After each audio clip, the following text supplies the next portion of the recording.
il-Gvern qed jaħdem fuq budget ieħor mingħajr taxxi.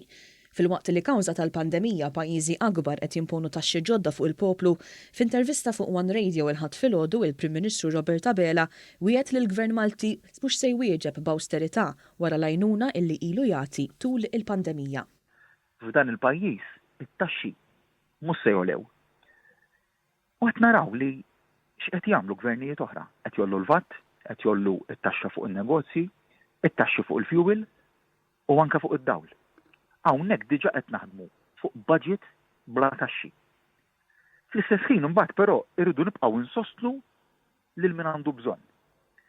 Jekk kien hawn min ħaseb li l-għajnuniet kbar li tajna u qed nagħtu f'pandemija kienu se jiġu segwiti b'awsterità, kien żbaljat. Dr. Abela qal li il-Gvern ħaħsib saħħet in-nies u issa se jkompli jgarantixxi l-kwalità tal-għajxin tal-poplu anki billi jkompli jgħin lin-negozji.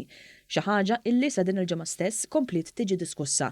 Hawn semma fost l-oħrajn l-iskema tal-Micro Invest illi se toffri spalla lil 7,000 negozju b'kredtu ta' taxxa meta jinvestu. Għajnuna li taqbes 80 miljun euro. Fakkar ukoll fil-qagħda ekonomika b'saħħitha tal-Gżejjer Maltin li attwalment ġiet ikkonfermata minn bosta aġenziji internazzjonali bħal Fitch, DBRS u sas-Sibt stess Moody's. Hija biss l-Oppożizzjoni illi mhux tikkonferma l-qagħda b'saħħitha ta' Malta.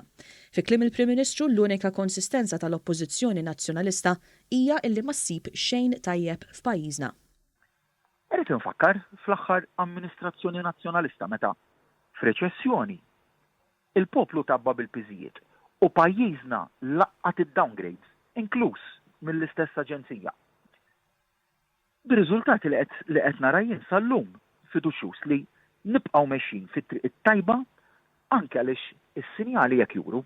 Il-Prim Ministru tkellem ukoll dwar it-tnaqqis fil-perjodu obbligatorju ta' kwarantina illi tħabbar kmieni din il-ġimgħa. Aw spjega li kull deċiżjoni ttieħdet biex tħares saħħet il-poplu.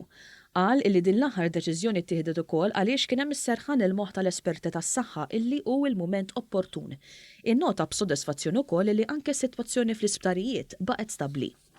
Il-Gvern jieħu dawn id-deċiżjonijiet għax ikollu sserħan il-moħħ tal-esperti fil-qasam tas-saħħa li jkun il-mument li nistgħu nimxu għal pass li jmiss.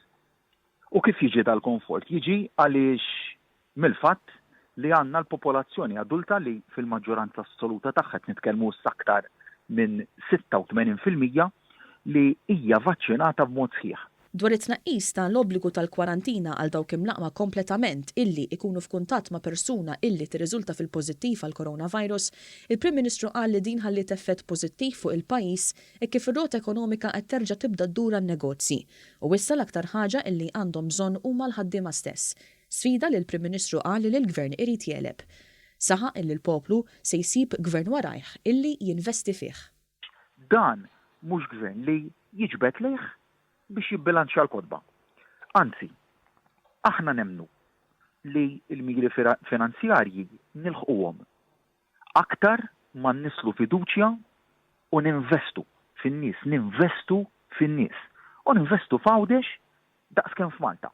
U għalhekk li din il-ġimgħa stess f'Għawdex estendejna wkoll il-GoZo Employment Refund Scheme li tinċentiva l-privat biex joħloq l-impjiegi full-time u sostenibbli ġewwa Għawdex.